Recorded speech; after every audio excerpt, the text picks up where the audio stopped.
Scott. Oh, I'm taking over? Yeah, you're hosting. Oh, okay. I didn't know that. Hi, everybody. Scott Baker of Miracle Productions. If this podcast is any good, it's a miracle. So we're doing our second night of the getting to know the Horror Writers Inc. writers. Tonight we have the lovely Hadley Thorne, the lovely Jaime Hernandez, and the handsome but not lovely Joe Hansen.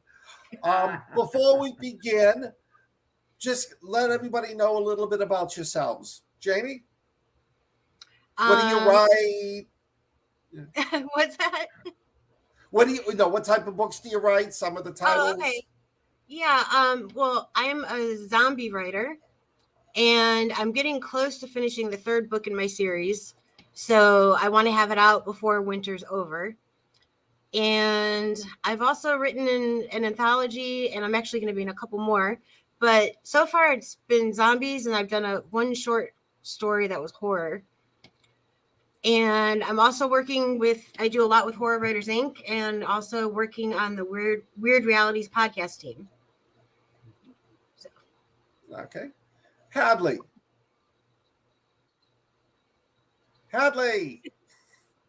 Hadley's ignoring me like most women. I'm here. Oh, okay. I'm here.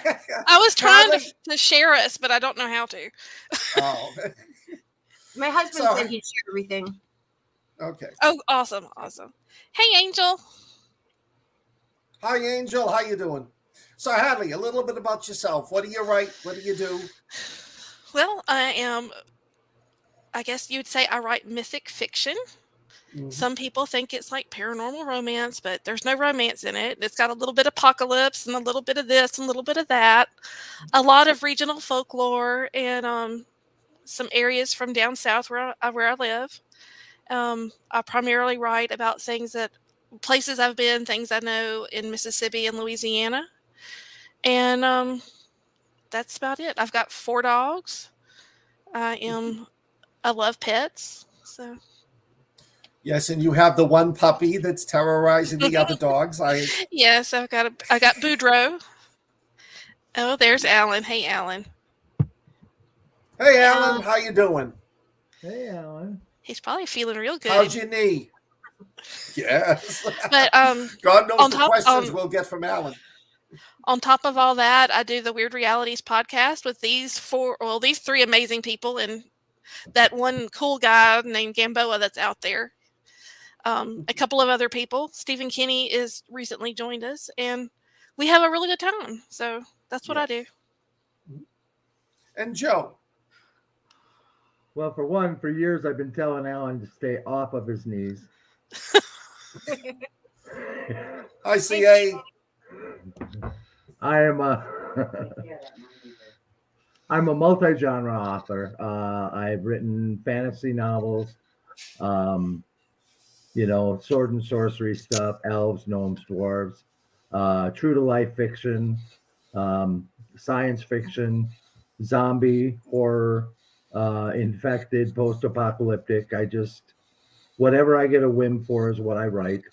I build off my experiences of life. I've been a blue-collar worker in probably pretty much every field you can imagine, from 20 years in restaurants to a licensed contractor to a certified design in architectural design, and just been in the building industry and working blue-collar my whole life and working with everybody who are just like me and just like you.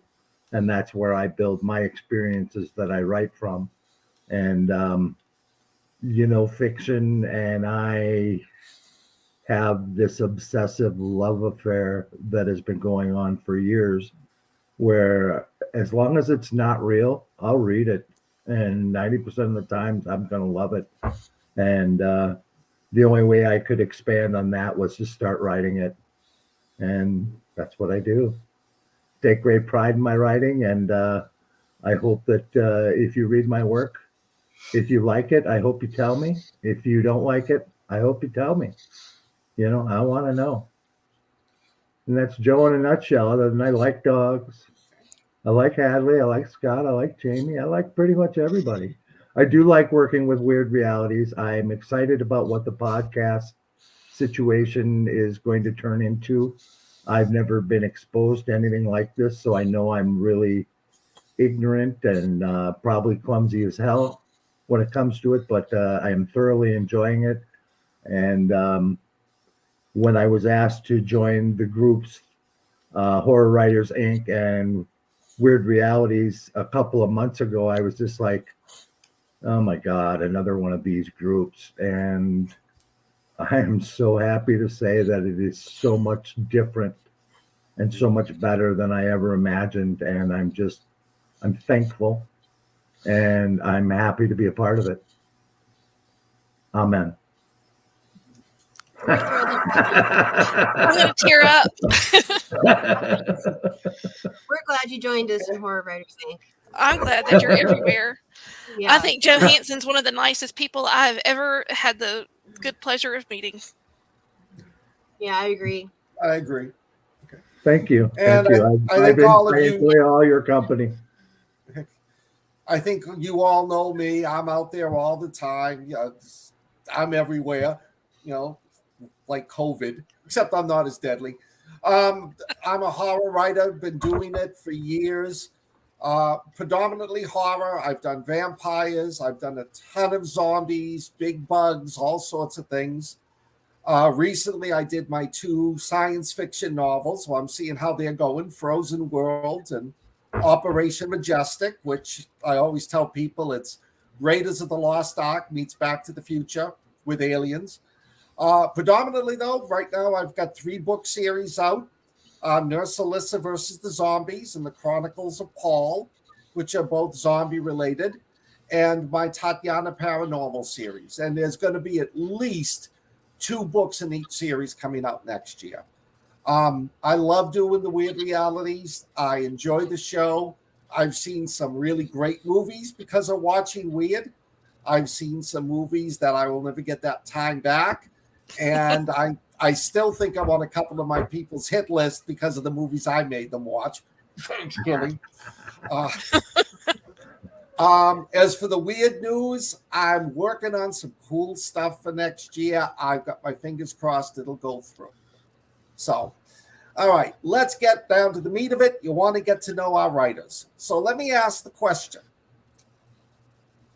What was it? What was the one incident in your life, or what was the one thing that told you, and when did it tell you, I got to be a writer?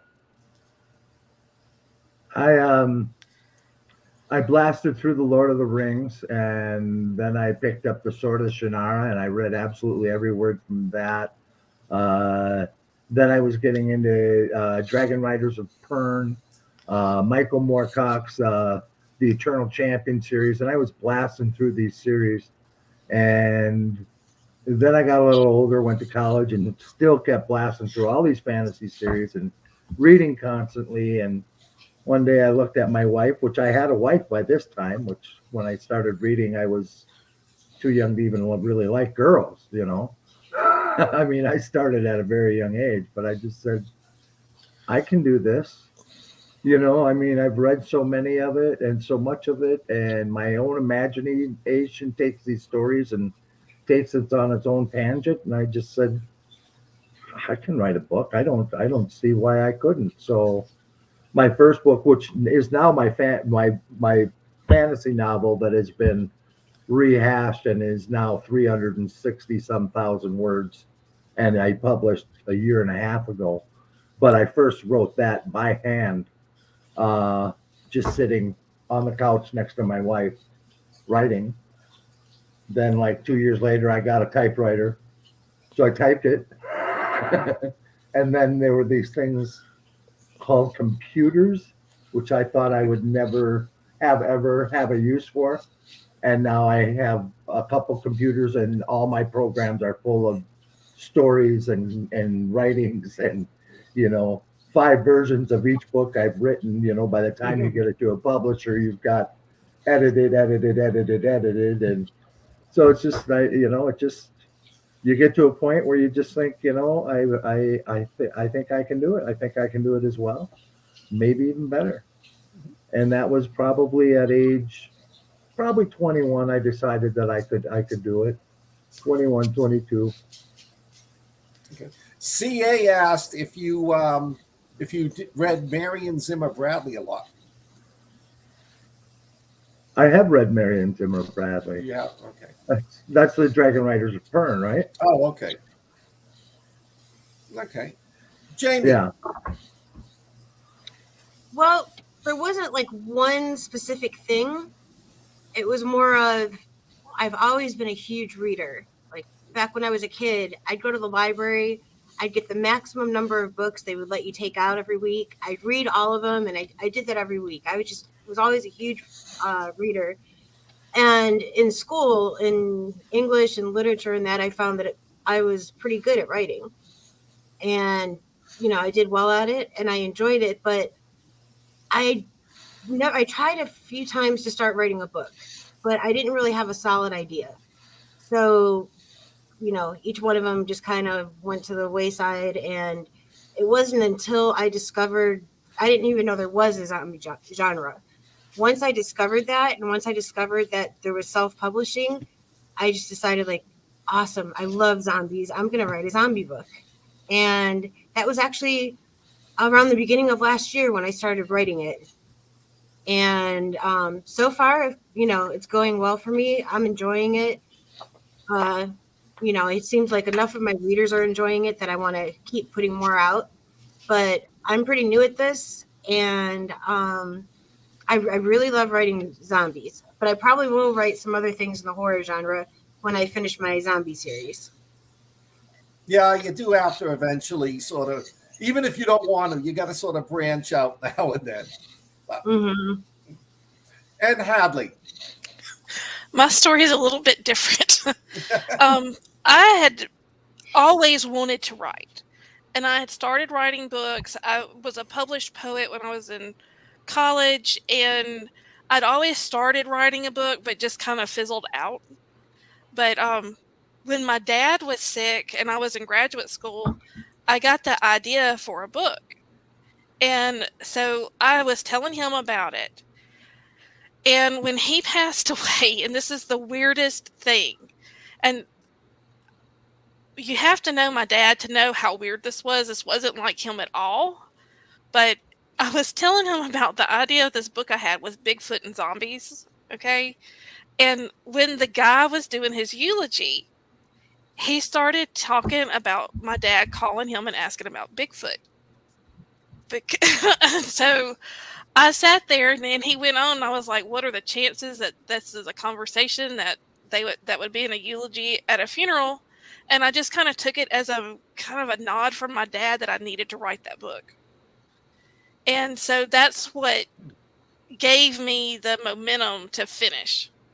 Like I said before, I'd always just kind of fizzled out, but I was determined. And so when I guess the lockdown occurred, everything changed, and so the book changed a lot, and it's not really what it was, but it's still there and it's still growing. So that's why the Tapestry series will be a lot of different stories. But yeah, so that's where I got my nod. One thing here. Yeah, I was wrong. It always was loved Anne reading. I was reading McCaffrey as a was kid. Dragon Riders of Fern. Am I out? No, I was just interrupting, and then I'll shut up. But Anne McCaffrey wrote Dragon Riders of Fern. Marion Zimmer Bradley didn't, but I did read The Mist of Avalon from Marion Zimmer Bradley. C.A. Hooks was correcting us, and I just want to let you know that I pay attention. Hi, Alan. Go ahead. Sorry, Scott. No problem. No, I mean, I've always been a writer. I've always been a reader. Like Jaime, I would take books out of the library. My mother was probably the biggest influence because her attitude was, if I was reading, she didn't care what I read. And for some reason, I gravitated towards monsters and horror.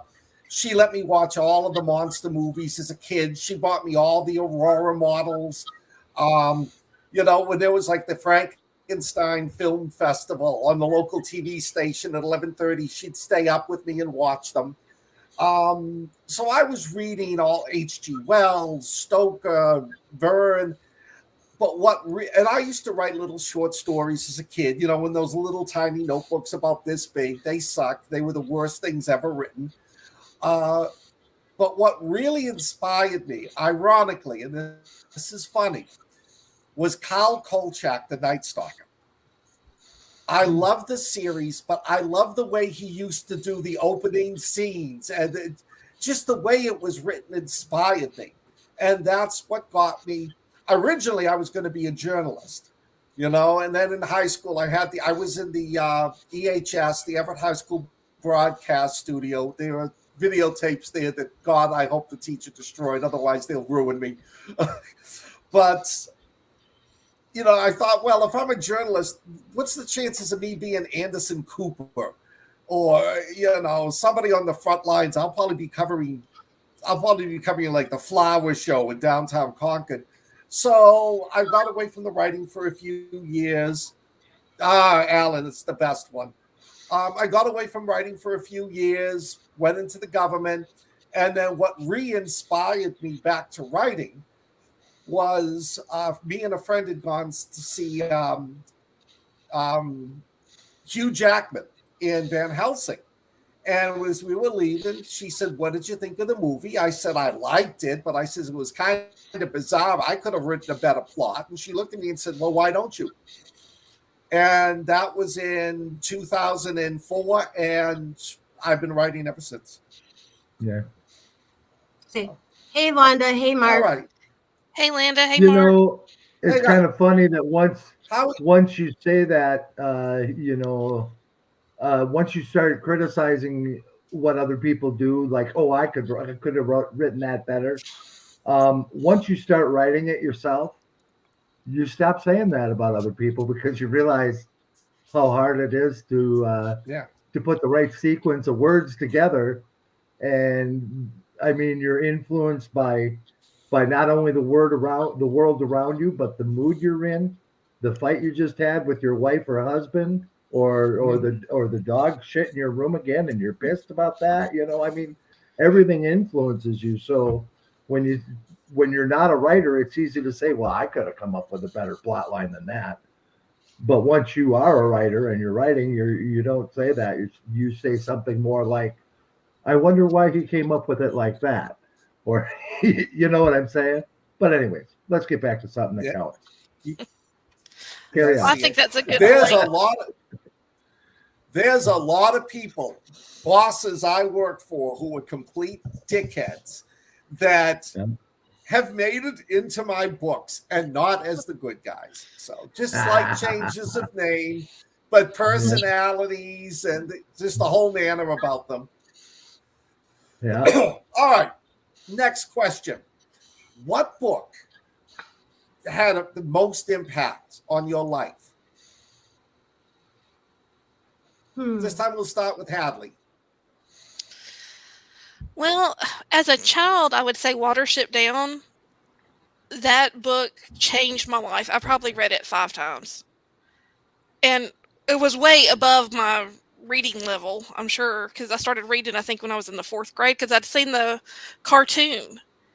And it just fascinated me.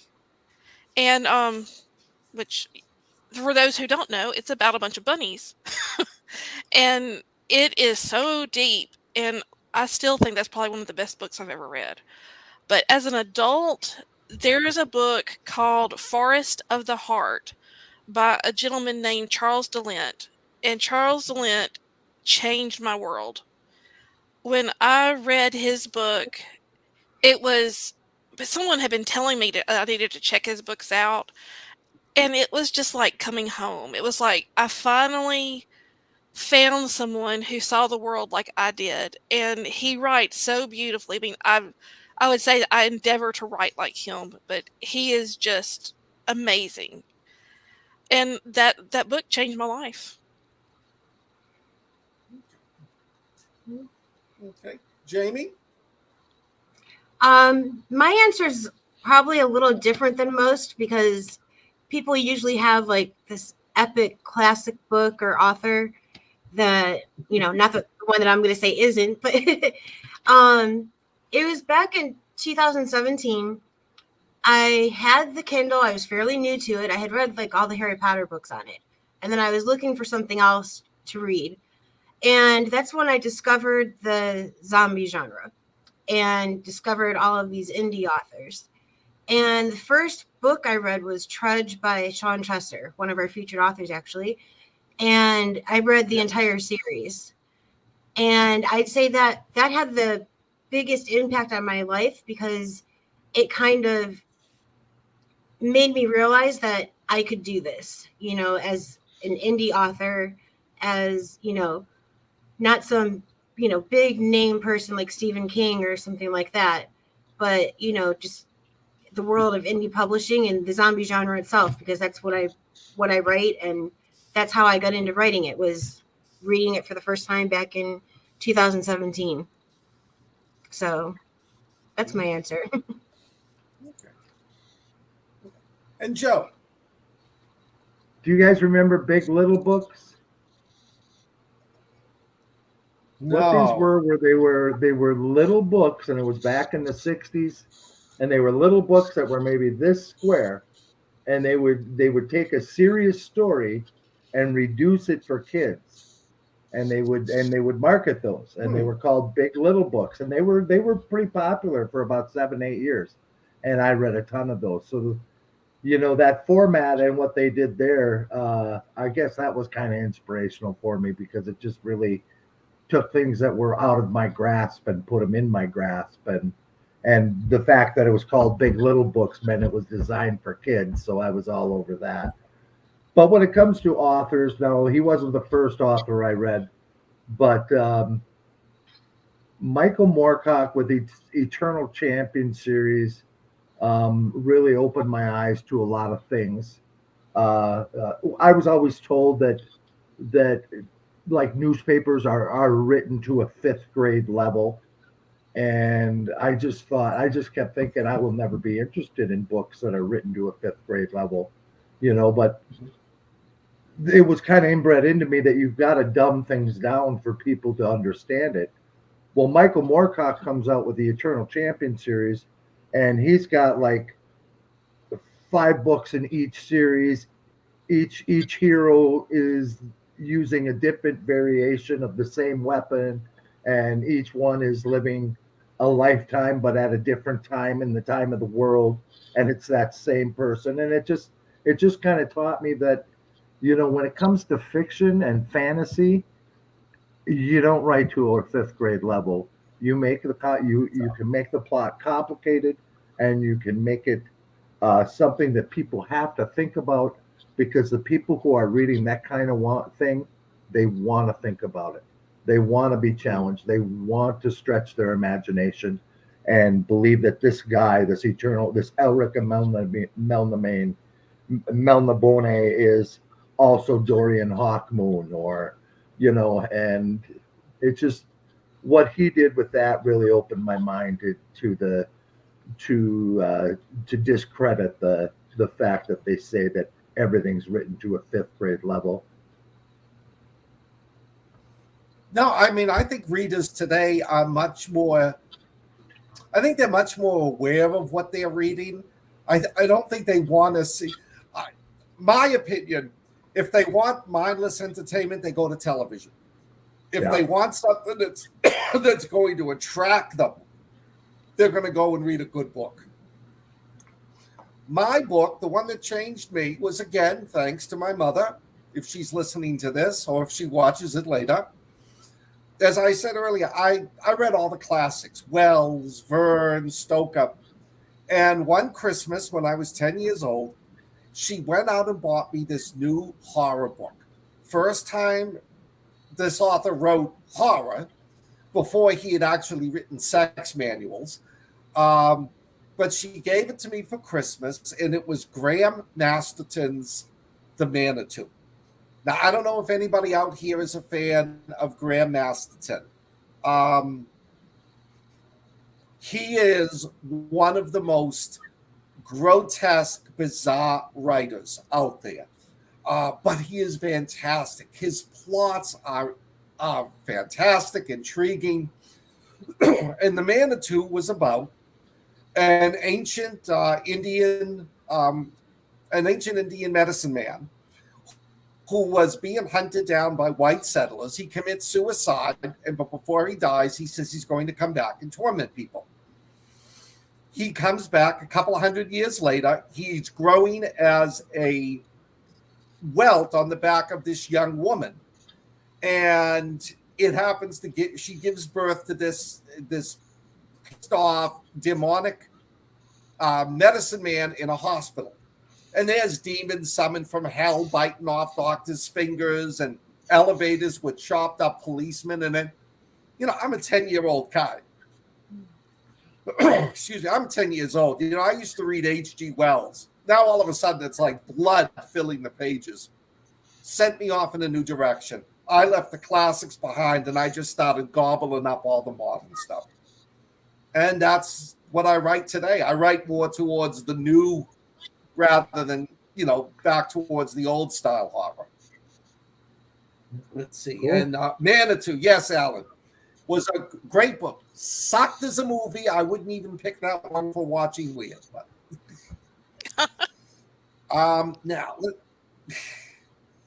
now, next question. What was one of the highlights of your writing career?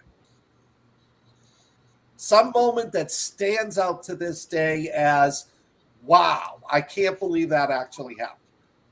Jaime? Oh, that's a tough one. I have to say two things because I'm still, pretty new at this, and having David Simpson accept my short story into his fan fiction collection. That was my first time being published. That was just amazing. It was one of my favorite zombie authors, and getting to be in that book was just incredible. And the other thing I would say is just publishing my first book, getting it published and seeing that people were actually reading it and buying it was just exhilarating. It was really amazing. And Joe? I've been really hiding for the last 7-8 years and just focusing on writing. So I really haven't had much success in the market. I really never put myself out there. And I've just never been a very popular author. And that's due to probably my own part. Either that or my writing sucks. I don't know which. But so my successes come from personal achievement that I note, and my biggest would be my three standalones. Really, the day I released Cousin Sunny, which is now called Sunny, was a tremendous day for me, even though it was a genre that nobody will ever read, and it's a type of story that people have rarely ever read. I was very proud that I wrote it and that I wrote it as best I could, and that the product I was putting out there was quality. And then for Wayward Son, that was a science fiction book, and that was different than anything I had ever actually even read.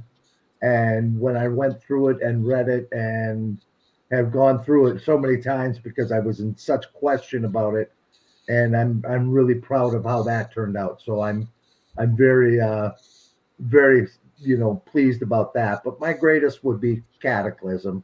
That's over 300,000 words, heroic fantasy, elves, knights, dwarves, gnomes, and it's my best work, and I'm just so proud that that's out there. And 10 years after I'm dead, people will probably start reading it, but I think when they do finally start reading it, they'll be really impressed. And those are my successes. I haven't had much fan success, to be honest with you, and my sales numbers are low. Hadley? First off, I want to say, Joe, I find that hard to believe because I read your books before I met you, and I liked them. And the Me too. Zombie Rush, yeah, I Thank have all you. those in my Thank you. Audible, so I can't say I bought it just because I knew you, because I didn't. I actually had those in my book. So I think that you're just gonna find your own, as we help market and get you out there more. But for There you me, go. um, my biggest accomplishment for me with the book was being able to show it to my mother before she died. And I know that's something that it just sounds corny, but for her to see me achieve my lifelong dream was important to me, so that she could, see me having achieved something like that. For myself, like my oh shit, this is real moment was when I heard it on Audible. And I was like, oh my gosh, it sounds like a real book. But yeah, I'm not a well-known, I'm not a very popular. I haven't found my niche yet. Most of my friends all write horror and I don't. I write dark psychological stuff if you really look into it, and that's kind of the way I'm going. But I would love to write zombies. It's just I don't think I have the gore level that y'all do. So I don't know that it would be popular, but um I love to read y'all stuff for sure. Just let that inner demon out. just picture your worst enemy, like an ex or somebody like that, or somebody you work for, and just imagine what you'd want zombies to do to them, and then write it down. You see, my first two zombie books I threw in the trash just simply because what I was doing, I could never stay focused on the story. But what I was doing was I was focusing on the zombies.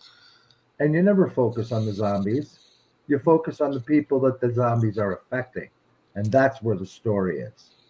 And a lot of people don't really realize that you're writing about zombies. I mean, that's a pretty one-dimensional character you're writing about. Once you tell about them, it's the people that have to suffer what the zombies are doing. That's where the story is. My opinion. Yeah. Well, I'm going to keep that in mind. Yeah. Yeah. What Angel said. Think of someone you despise and imagine the worst. I think all of us have done that at least once. Though I will admit, I have never killed off an ex in any of my books. They if they make it into the books, they all get in as secondary or tertiary characters that are good. So if anybody's out there thinking that was me, he wrote about me. So, I don't know. The one that stands out for me. The one that stands out for me. Oh, wait a minute. The one that stands out for me, and I know this sounds so narcissistic. I had only published like one vampire book. I published my Rotted World. I was in a couple of anthologies, and I was asked to attend Infect Scranton in Pennsylvania. That it was their first zombie convention. And I'm there. I'm nobody. Nobody knows who I am. And I'm there with two big name Bermuda Press authors.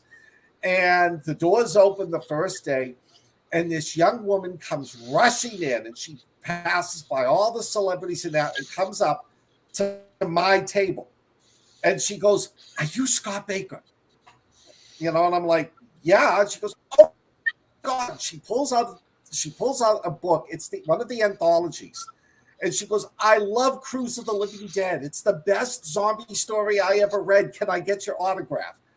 And here I am thinking to myself, really? You came to me when, you've got Jackie Druga sitting right over there. But that was one of the highlights. I still remember that to this day. That's what I strive to do, is have more people come running to me. Let's see. That happened Angel, to me trust once. me, that doesn't imply the zombie. That happened to me once too, Scott. I was sitting at a booth in Nashville. Really? And somebody came up and they said, "Are you J.L. Bourne?" And I said, "No, that's J.L. Bourne."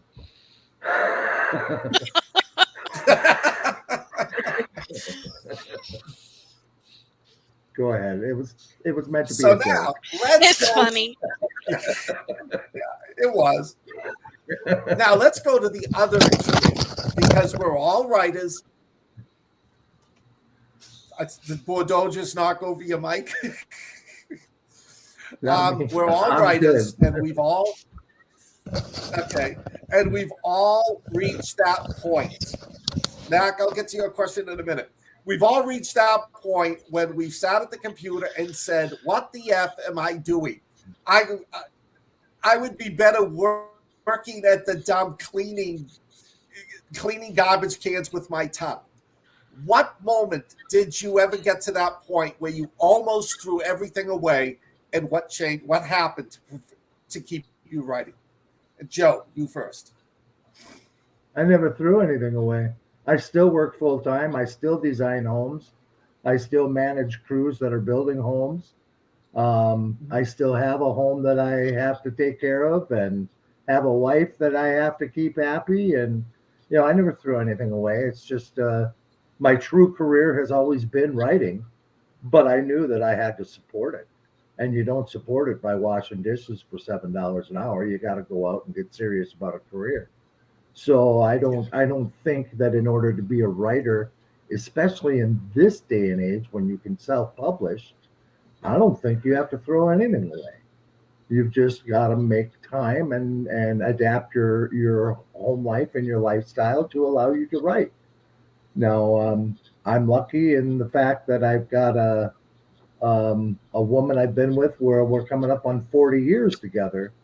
And we don't have any of the other drama that other relationships have because we're not only husband and wife, but we're absolutely best friends. So, she gives me the time I need to write, and I give her the time to well, her hobbies are like having pedicures and going shopping with her friends, but to each his own.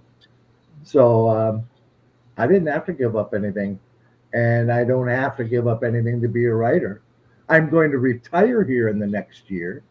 Then I'll have more time to write and more time to market. But I mean, I've always worked 40 to 60 hours, depending on whatever job I'm doing, from truck driving to chef to carpenter to sawyer to furniture maker. It didn't matter. I just, when somebody said as a kid, "What do you want to be when you grow up?" I was like, "Well, I want to be all of it. I want to be the I want to be the fireman. I want to be the lumberjack. I want to be the home builder." A jack of all trades. Well, just pretty good at everything, not really great at anything, I guess, is what it comes down to. Hadley, where was your "oh crap, I got to give this up" moment? Well, I don't know. Or have you even got there yet? I'll say this. I thought about quitting and all when I first finished the first draft of the first book, and was debating whether or not to send it out for publication. And I was really scared. And I thought it's just I'm not good at this, and this, that people are just going to laugh at me. They're just going to make fun of me. They're going to think I'm horrible. So I was really just getting it out there was a big accomplishment, because I really thought about quitting right then before I even started. Um, since then, I would say that the it. I've kind of put writing on a back burner right now while I'm focusing on getting Weird Reality set up. Um, so I really don't know that I've gotten there since. It's But really what hard, with my drove job. you when you? Oh, I know. go ahead. But what I'm saying is, when you were thinking nobody's going to read this book, what compelled you to go ahead and send it out? I think it was my friend Michelle saying, "Girl, you can't stop. You got stories to tell, and people need to know your stories." And she really encouraged me, and she was the person who all along believed in me and really just pushed me when I probably needed a push. But that was it, because I do have stories to tell. I've got all these stories in my head. They've got to go somewhere. Or I'm going to be a very, You owe very Michelle a drink. strange. I do. Probably over 10. But but no, Michelle, if and you're y'all know listening this. in, Hadley owes you a drink. What? No, I was just going to say that she needs to write a book, but that's a whole nother story. She's who started Weird Realities with me. She's been here from day one. Y'all haven't met her yet, but she's around. Okay. Hopefully someday we do. Jamie. I haven't really had a moment yet where I wanted to quit or felt like throwing it away or anything. I think the closest thing to that is after, a lot of people enjoyed my first book, or more, I didn't know if anybody was even going to read it. And, I had readers and got some really good reviews, and, that was all really exciting. The hardest thing for me was getting ready to release the second book. I was terrified that people would think it was awful. Like, oh, the first book was good and nobody was going to like the second book.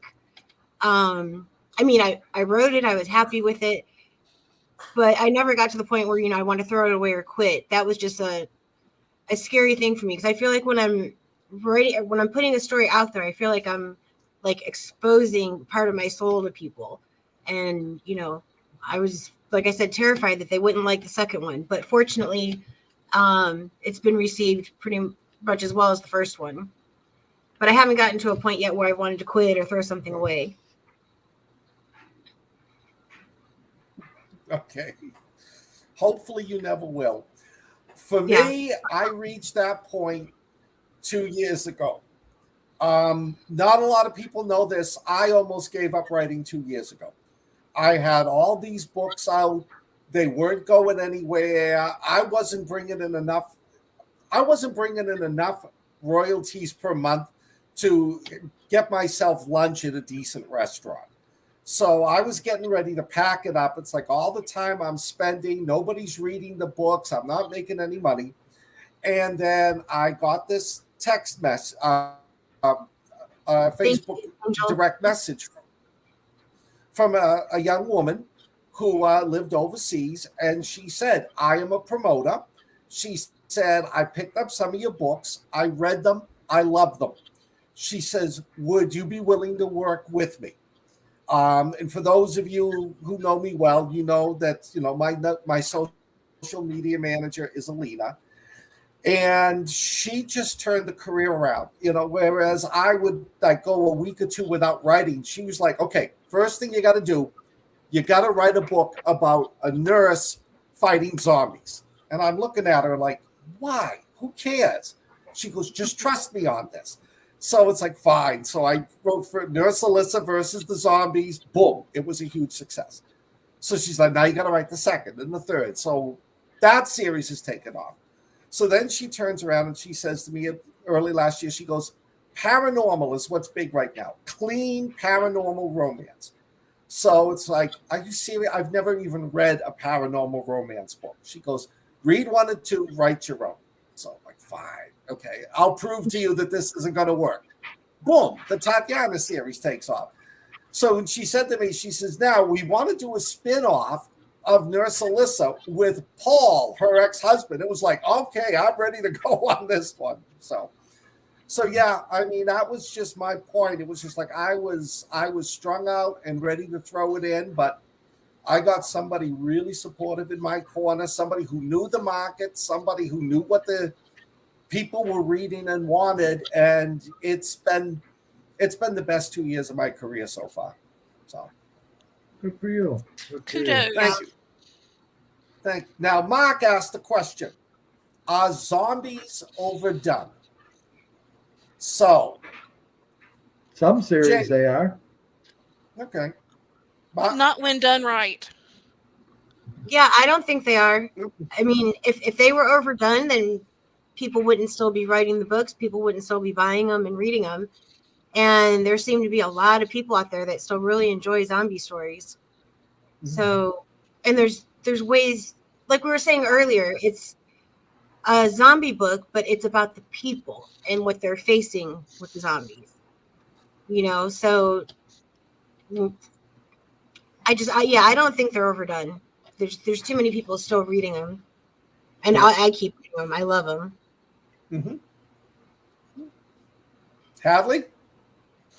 I think when they're done well, that they're still very valid. There's some that are just terrible though.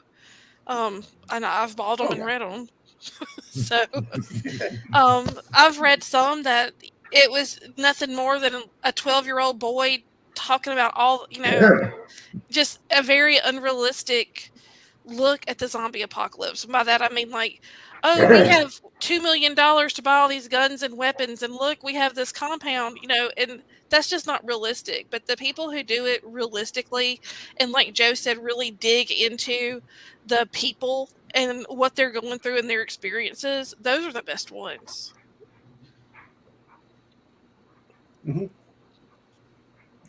Joe, did you have something you wanted to add? Well, I'm kind of with Hadley on that. If you make things too easy for your protagonist, it really kind of ruins the story. Like the guy who owned a sporting goods store and had the foresight to see the zombie apocalypse coming and spends a month loading up with equipment and food and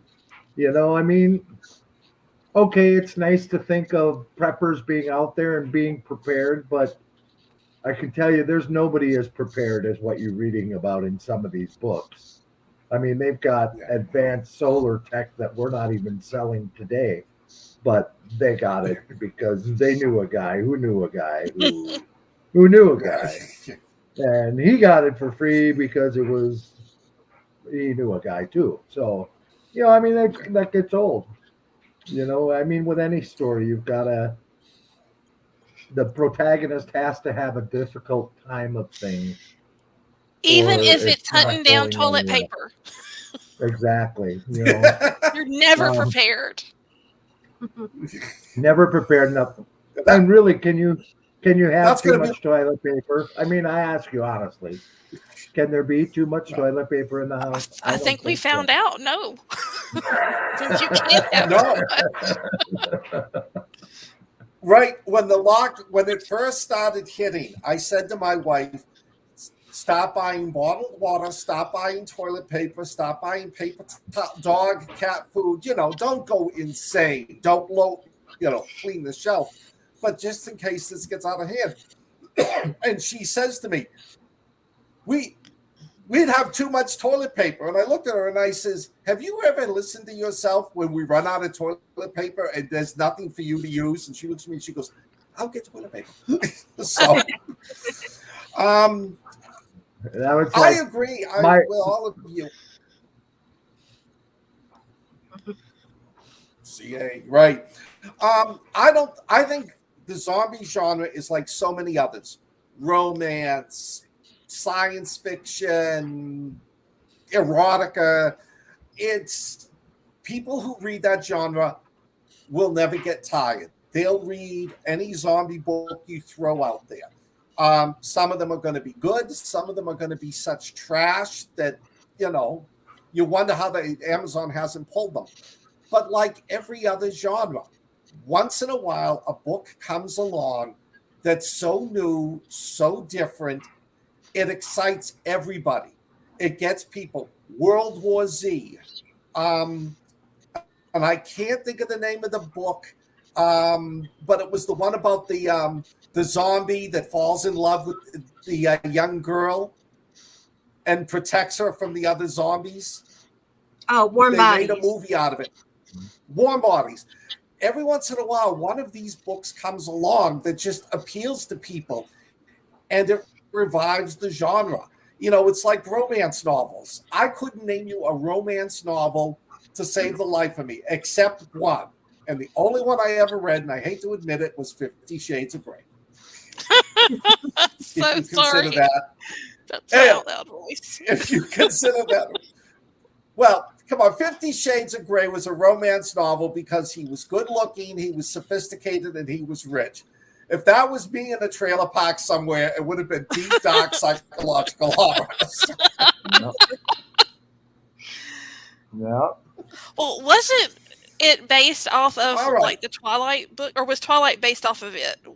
It was some kind of fan fiction based off the Twilight series. Yeah. I don't know exactly how that Which Oh, came about. really? Yeah. Yeah. it was my mother's when we favorite movies, by the way, guys. What's It's that? very 50 dramatic. Shades Really? of Grey? Yes. Wow. I know. I've never read it and I've never seen the No, movies. Me either. I'm with you, Jamie. Yeah. I've never. I read it because when I was dating my wife, she lived in Florida, I lived in Virginia. She sent me a copy of the book, so I was sort of compelled to read it. She was disappointed, though. Hadley, you'll agree with this. She thought Alexander Skarsgård should have got the lead role in the movie. Definitely. It was supposed to be Yeah. Charlie Hunnam from Sons of Anarchy. He was actually supposed to play the lead. Oh, But it was too Sure. close to when Sons of Anarchy wrapped up that he needed more time to like get out of that character that he'd been playing for 7 years, and he ended up pulling out of the movie. Sorry, just random trivia. Yeah. You know way too much about that. okay. Never seen it. I don't watch many movies or much TV at all, to tell you the truth. I mean, just 50 Shades of Grey is really not put up it- my alley. What I do is at night, I'm going through Facebook and going through social media. I put a movie up on the other side of the screen and watch it. If it's not watching weird, it'll be some other movie. And that I don't care if the movie sucks. I concentrate on social media. If the movie's great, then I'll just make it full screen and watch. Oh, I'm sorry, Kat. All right, so let's delve into the inner thoughts when we were kids. When you were about 10 years old, what TV show or cartoon, whether it was Saturday morning, whether it was brand new, whether it was a rerun, when you were about 10 years old, what Can you TV let show Thor did out? you want to live in and why? Go try your bet, Thor. Sorry. Hadley. Oh, No I'm going problem. to have a minute. I don't know what was popular then. Let me look. Well, when you were 10, what was the one TV show that was like, wow, I wish I was living there with them? Remington Steel. I loved Remington Steel. And because of Remington. No, I just loved the whole thing. Oh, The, Remington Steel, I was like married for years by the time that came out. it How came young out like are in, you? I'm not that young. I'm a lot I older than think you're most of these pretty people. young. yes.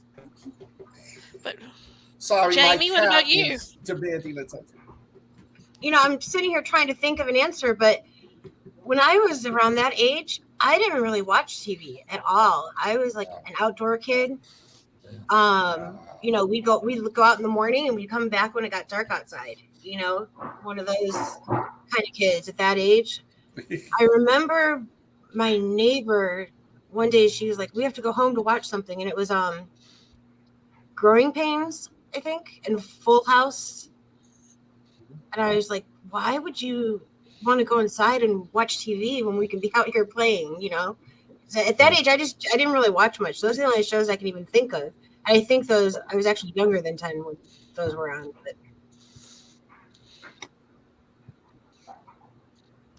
Okay. Joe, what was yours? Rat Patrol. Oh It's my called God, I Rat remember Patrol. that. Yeah. Do you?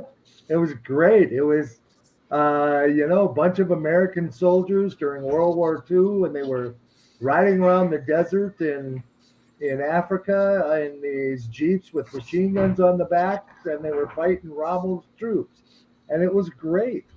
I think they only had one season, but it was my favorite show, and it, I loved it.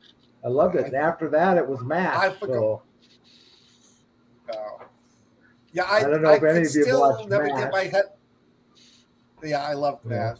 I could never get my head around the fact that one Jeep going up against the German Panzer would win, but it was Isn't a that fun amazing? It was show. incredible. Yeah, I know. Yeah. Mine was Lost in Space. I I like love that that. show. I like I that. loved Will. I loved Will the robot. I wanted to be like the foursome and Will the robot, Dr. Smith. And I had as a kid the biggest crush on Judy Robinson. Oh my God. Yeah, The only she's pretty time I hot. ever fanboy was about 2 years ago when I went to a convention and got to meet her for the first time. And that was the time it was like I was humming. My daughter got the biggest kick out of it. So, no, see, I watched a lot of TV, CA, because I was sick a lot as a kid. So I had asthma, so I was constantly bedridden. So that was it. I was either reading, or if I was too sick to read, I was watching TV. So, What year did so you now let's graduate, go. Scott? 1981. Oh, okay. So you're a couple 1981. years. You're a couple years behind me then. So I Yeah. was just curious because you talked the No, same I mean- shows as I did, Lost in Space. Oh, yeah. And, Well, you yeah, know, oh it's yeah, just- I love that stuff. I remember as a Yeah. kid, I used to watch Ultraman, and I used to take the Remember- empty toilet tissue roll and would run around and hold it above my head and then pretend I turned into a robot. So, You remember Buck Rogers? in the 21st century, Yeah. or the original Yeah. black and white? No, Yeah. in the 21st Oh, I- century. Yes, was I hot. remember that show. But anyway, All right, go on. now wind down with a couple of more questions. What time do we have till, Hadley? Do we have to end Whenever it at you- 9? No, we can go to 9:30 if you want. All That's right. 8:30 I'm Central. going to ask two. I'm going to ask two questions, at least two more questions. One of these I think was asked last night. What is your spirit animal? If you could come back as any animal, what would it be and why? Jamie. I would say a dolphin. I think they're just incredible creatures. I've always loved them. When I was in school, I think like 4th or 5th grade, I did a term paper about how they communicate, and they're just like these magnificent creatures. They're happy. They're really advanced is not quite the right word, but compared to, a lot of other animals. And I think my love of dolphins and, interacting with them, and then my love of the water. If I could live in water, I would. That's how much I love the ocean. So dolphin is, that's what I would say. Okay. Hadley. That's hard for me because I know what my spirit animal is and all of that, but like if I was just gonna pick like what I would want to come back as, I'd want to come back as a wolf. And why? They fascinate me. They are so clever and smart, and they love their family, and they really have this loyalty and a bond with one another that you don't see a lot in animals or people. And I read in it was a Native American saying they passed along, was that if you looked into the eyes of the wolf, you were looking into the eyes of your uncle. And that we learned how to be families from watching wolves. And it's just beautiful. They're incredibly smart. I mean, I can just go on and on. I'm fascinated by them. I love them. I think they're beautiful. And of course, I like the whole canine thing. So, And you just want to be near the top of the pecking order. yeah, that's it. What up, y'all? How's it going? There's our homie. That's Logan. Hi, Logan. So, what is your spirit animal? You said you knew your spirit animal, Yeah, but you I want did I went on a shamanic journey. I went to a class and like had all this done, and I was very surprised to find out that it was a tiger. I Huh? know, no one expected, and she said that we were talking, and she's like, "Well, it's a very solitary animal, and I'm a very solitary person," and she just went on, and it fits, but I just never saw that in myself. I guess because I kind of think tigers like, "Ooh, that's so powerful and rare," but I guess that's part of myself. Maybe I don't show everybody. Joe. What would you want to come back as? I don't know. I really don't know. I mean, part of me says walrus. You know, kind of big and lazy, good in the water, likes to eat fish, and likes to sun himself on the beach. That sounds pretty damn good to me. Um, there's always the typical things, like wolf, like lion, like tiger, and I identify with all those animals. But as far as what I most like, I'd probably stick with walrus. Big enough where nothing fucks with you, and you can pretty much call Lay around. things. I would want to come back as a dog, but as a dog as someone's pet that's loved. Like my dog. Like You my would dog. love to be my dog. Yes, I want to be like Walter. I want to have my master as my best buddy. I want to cuddle up with him at night. I want to go for rides with him. I just want to be that like center of somebody's world, and just be able to get away with things and get treats now and then and play ball in the backyard. Let's see. A basset. Logan, there's nothing wrong with being a sloth. That's probably what my spirit animal is. I always joke with my wife, she should be a bear. Just have a fun, she hates the cold. Have a nice, fun summer. And then when the winter hits, just crawl into bed, pull the covers over her, wake up in the spring. Unfortunately, she can't do that. She's a nurse. So. All right. Want to ask a question now. I think this is one of Hadley's questions from the other night. If you could time travel, and I don't believe you can time travel into the future. I only think you can time travel into the past. If you could time travel with the caveat that you're not immune. So like if you decided you wanted to go back to the Battle of Waterloo, you could be shot. If you could time travel, what period in history, whether it was like a long period, just even a couple of days or hours, would you go back to and why?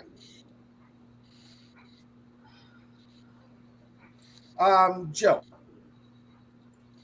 Well, I'd go back to prehistoric times. In my novel about time travel, Wayward Son, I wrote a piece in there about always kind of a hybrid between a denizen and Neanderthal, and just one of those human races that probably existed for 1,000 years and then disappeared, and they'll find a bone and try to build a whole history around it. But I had a character like that, and I actually spent a lot of time in visualizing what life would be. Granted, there would be a lot more dangers than we have now, and I'd probably die pretty quick because I don't know how to make spear tips out of flint or anything like that. But that time period and what humanity had to be in order to get through that time period. Everybody always thinks of Neanderthals and such as being dumber than we are, yet to survive that time, they needed a stronger social culture and clan culture than we have now, and their brain was operating at 100%. Always people say, "Oh, our brains only operate at 10% or 20%," and there's so much of our brains being unused. I bet in that time period, your brain was going full bore 120% just to survive. You know, your body was like iron, not like blocks of steel, but more like iron cable, wire. Um, Everything was difficult. Everything was work. Uh, It's just a time where I think mankind had to operate at its epitome in order just to survive, so that we could go on. And so that's probably the time that I would go back to. Jamie. Um, I want to say around the World War II era because I am just fascinated with everything to do with World War II. I've read so many books. I really enjoy the history. Yeah, I know. Did you get your master's in it or something? Modern And, German and Soviet history, yeah. okay. I want to say, like I said, World War II era, but with the part where we could be killed going back in time that you added. Most likely I would be. So the other that's where I'd really want to go, actually. And I'd also love to see, my grandparents during that era. My grandfather was in the war and they were, a boyfriend and girlfriend while he was there. And, I have some of their old letters and things. I just love so much about that era, but I probably would end up getting killed going back there.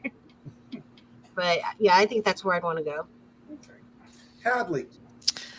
I would like to go back to the time when Rome went to ancient Egypt. Oh. I'm very interested in how things work, and there's so many questions.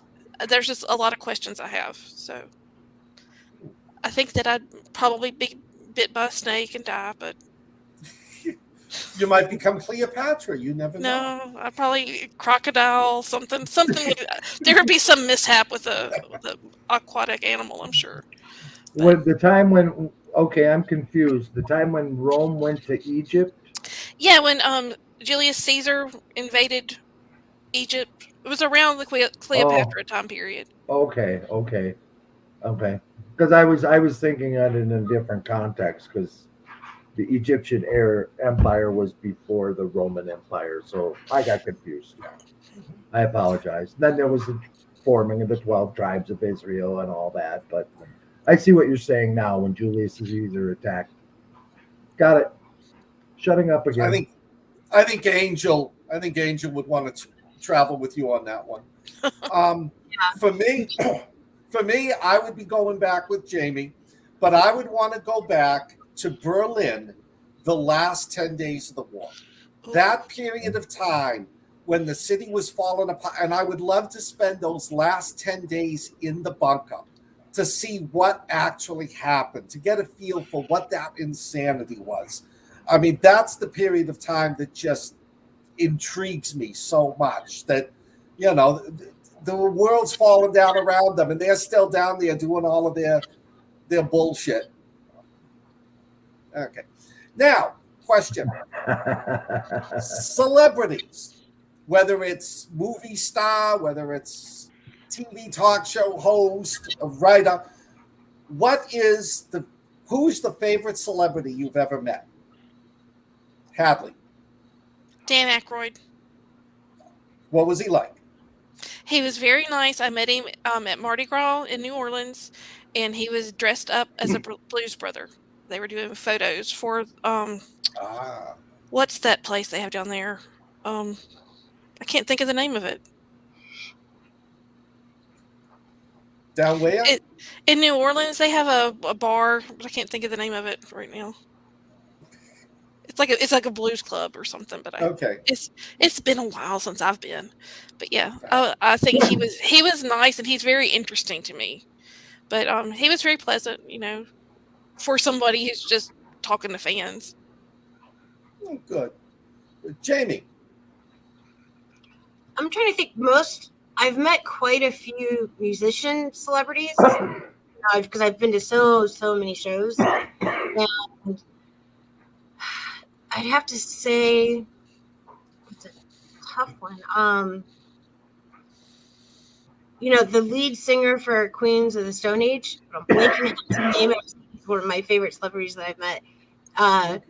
But I also, the one that really stands out the most to me is not a musician. When I was really little, Mr. T came to downtown Cleveland in the Tower City, and we got to go meet him, me and my brother, and we just thought it was the coolest thing. Like, we're young to like really have a conversation with him and everything, but it was just so neat to see him there, with the mohawk and all the chains on, and pictures with us and signed autographs.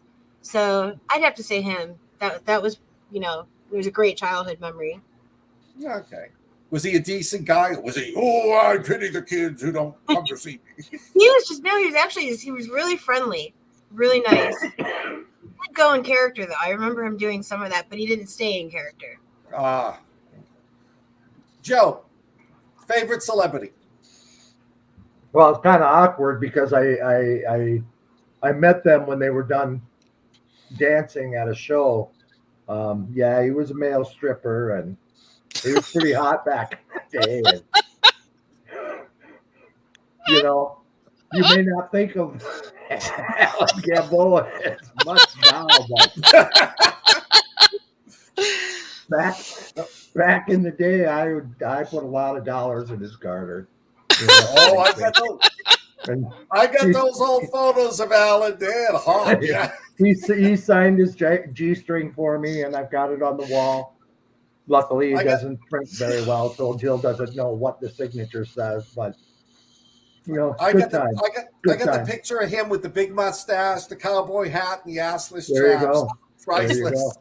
I won't tell him where he autographed. He still has the assless chaps, I hear.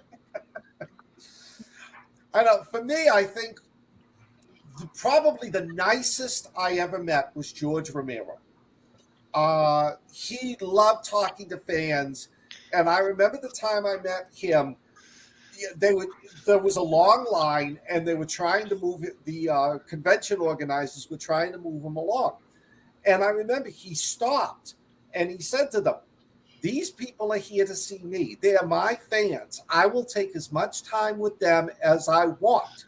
If you don't like it, I'll get up and walk away now." And the event organizers walked away. And he spent 10 or 15 minutes with everyone. He was there for hours after he was supposed to be. But he saw everybody. He gave them all equal treatment. And, I mean, that's the type of person I like to see. Is the one that cares for the fee. They're not just there to sign the autograph, get the $25 selfie, and go on. The one thing I did want to say was I heard a great story I wanted to tell about Kane Hodder, who played Jason, Friday the 13th. A friend of mine was telling me once that he was at a convention. He was an organizer. He was one of the referees. I don't know what you call them. And a family showed up at the hotel Sunday night after the convention closed. The kid loved Kane Hodder, Jason. And they were coming to the convention, and they got stuck behind a car accident. And by the time it was cleared and they got to the hotel, the convention was over. So my friend said, let me go see what I can do. I can't promise anything. So he went up to the hotel room, knocked on the door. Kane said, can I help you? He explained the situation. Kane Hodder got dressed, went downstairs, and spent an hour with the family, taking pictures, talking with the kid, autographing things, all for free for 1 hour, just so the kid wouldn't be disappointed. That's, to me, the type of celebrity that we should all be with our fans. And to Angel's point, I may look like Caligula, but you don't know how I act. He's a very unique historical figure. Well, that was the one thing, I always saw him based on the Guccione movie.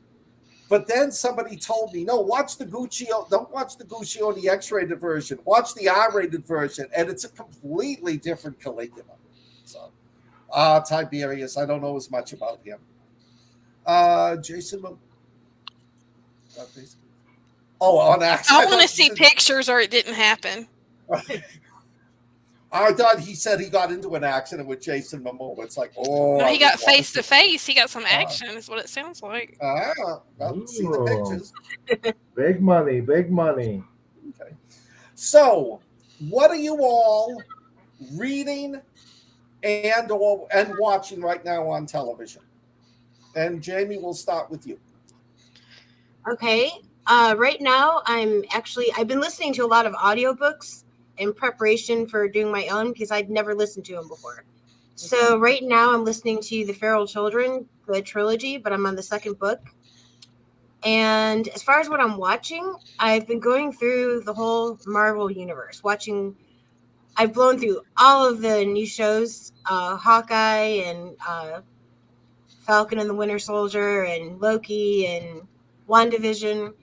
My daughter loves Endgame, so we were actually watching some of Endgame earlier today. But then I'll get back in order. I need to watch Black Widow next, and then there's one other movie. The character I'm not really familiar with. I can't remember what it's called, but it's something that's on Disney Plus that I need to watch. But yeah, going through a Marvel phase right now, watching a lot of those, all of those.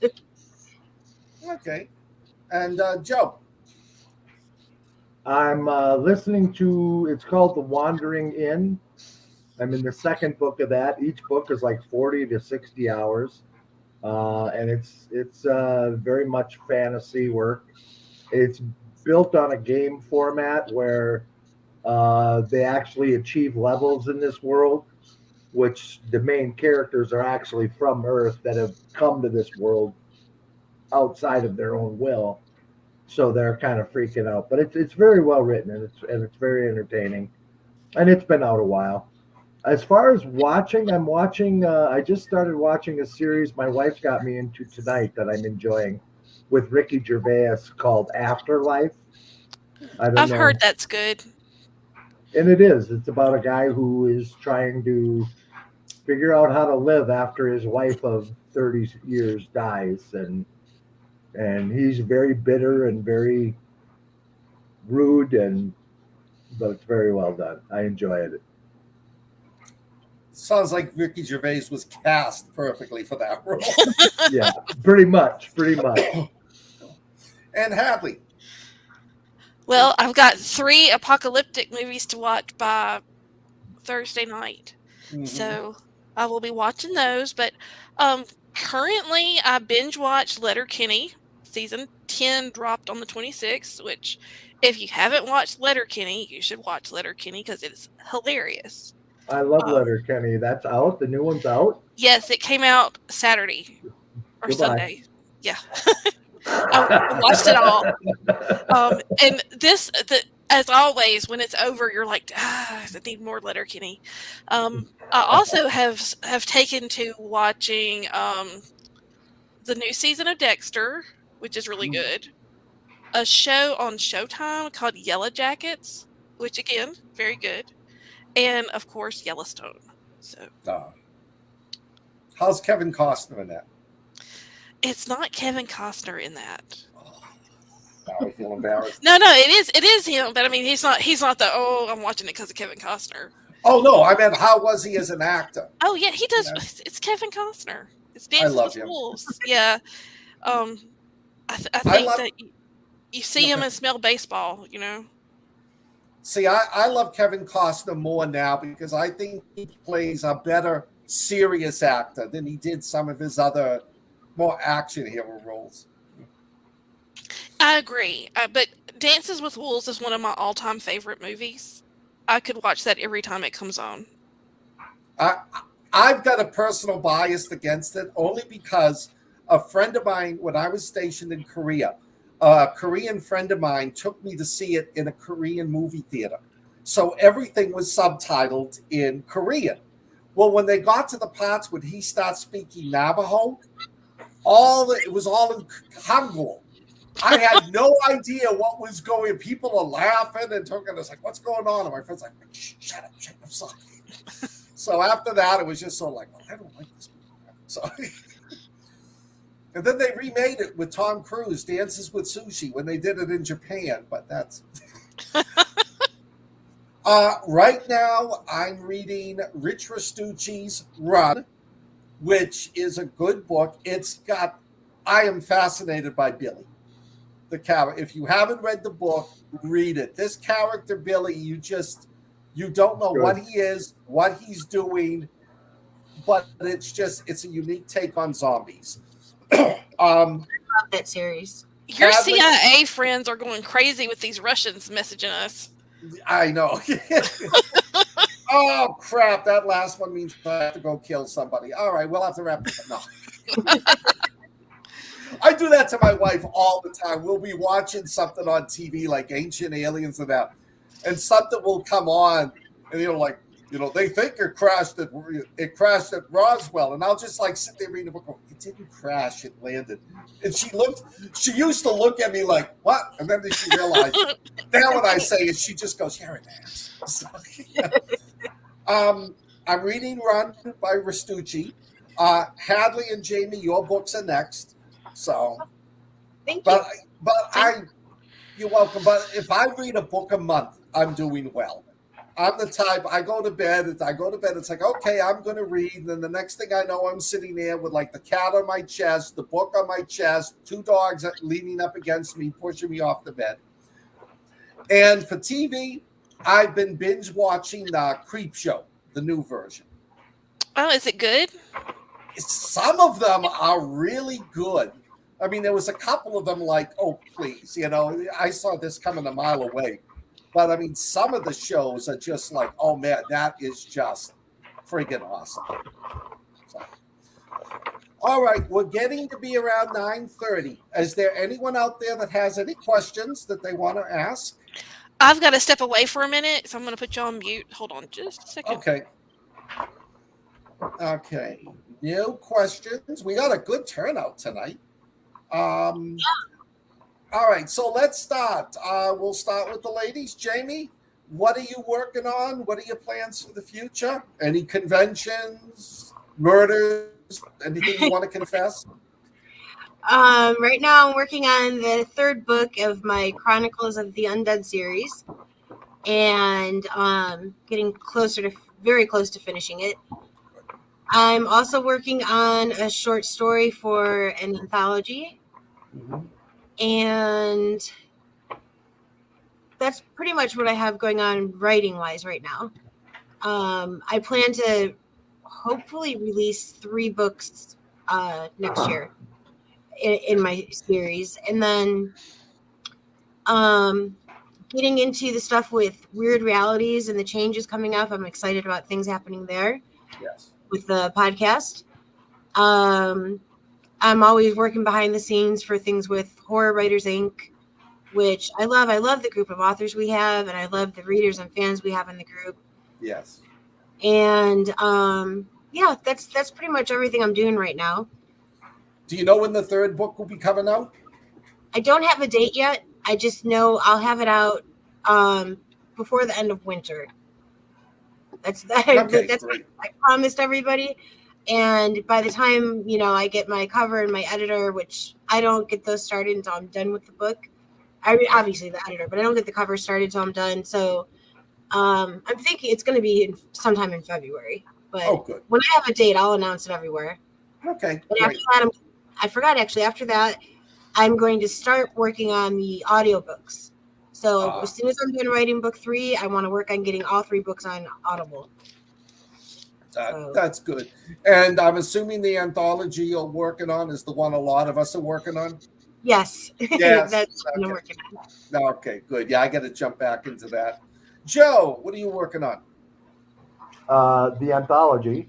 Right. Just like you guys. I just finished the 9th book or the last book of my No Man's Land series.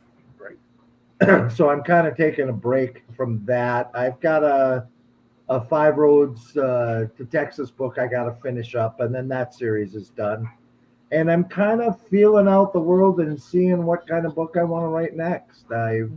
I'm at that one of those rare points where I don't have a series to continue, and I have some standalones that I could add to, but they're not feeling inspired right now. So I'm kind of wondering what I'm going to write next. I really don't have a clue, but I should know in the next couple months here. I'm hoping that it'll be something fresh and young and brilliant, but we don't know. It might not be.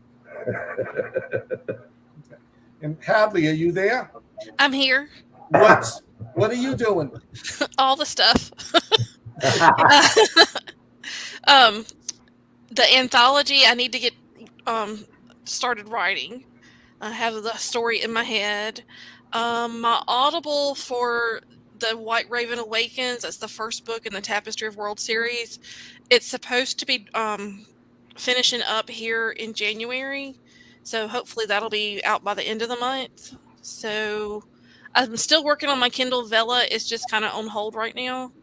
Um, Everything's kind of on hold because of Weird Realities, but I still have part 3 of Tapestry that I'm kind of slowly working on, but again, Weird Realities is kind of taking precedence right now. So Okay. Well, you've done a great job. That reminds me, I did start a podcast with Hadley, actually with Alan Gamboa, called Lowballing. So I'm going to be putting a lot of energy on that and seeing where we can take that, because that's not going to be an interview thing as much as it's going to be just people sitting around talking. So we're excited to see where that goes. we're kind of like the anti-podcast podcast. Who is? We are, all of us. Yeah. We don't really do the podcast like other people do. Well, they're kind of getting old. Yeah, They need a new trend. That'll be that's us. right. That's us. Book-wise, I'm working on the anthology. I'm also working on a bunch of those Tales of the Nurse Alyssa universe for the newsletter. So if you haven't signed up, sign up now. I'm working on the 3 series. There'll be hopefully 2 Nurse Alyssa, 2 Tatiana, and 2 Chronicles. You okay, Joe? I will be. Okay, don't die on us. Well, That I'll would turn be the- great for ratings. I'll turn the camera off before that happens. Okay. I will. This is the first time I'm announcing this. The Nurse Alyssa series will probably be coming to an end soon. So now, whether I let her live or die, I don't know. I'll have to think about that. Archer will be safe. I promise you that. I don't want to be lynched. Yeah, I was gonna say Archer has to. Yeah, everybody else in White Sands could get wiped out as long as Archer walks away. Nobody would care. And I'm working on the Weird Realities with everyone here. I'm hoping to do several new weird news podcasts from some really awesome locations in the New England area.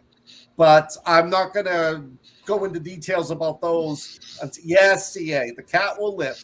And so will Shithead. He's one of my favorites.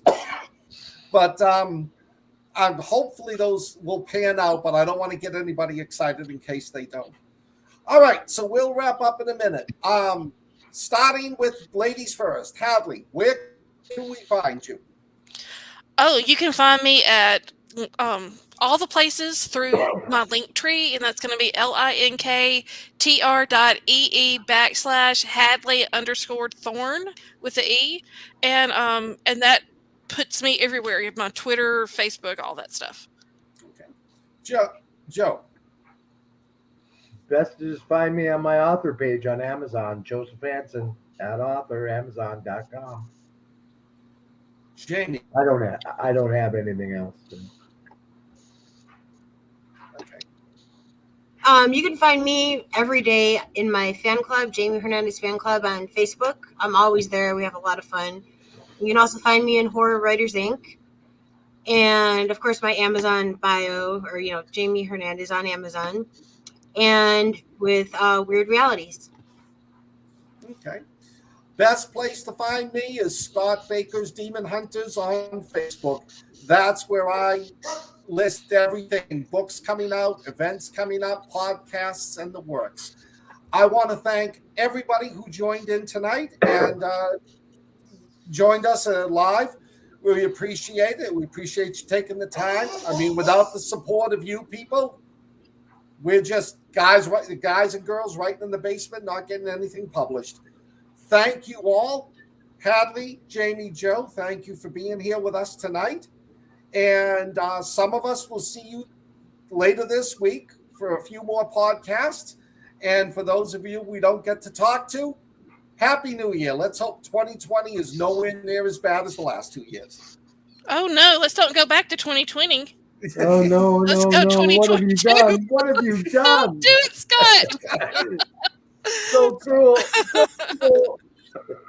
Yeah, but at least now we're prepared. So, Night, everybody.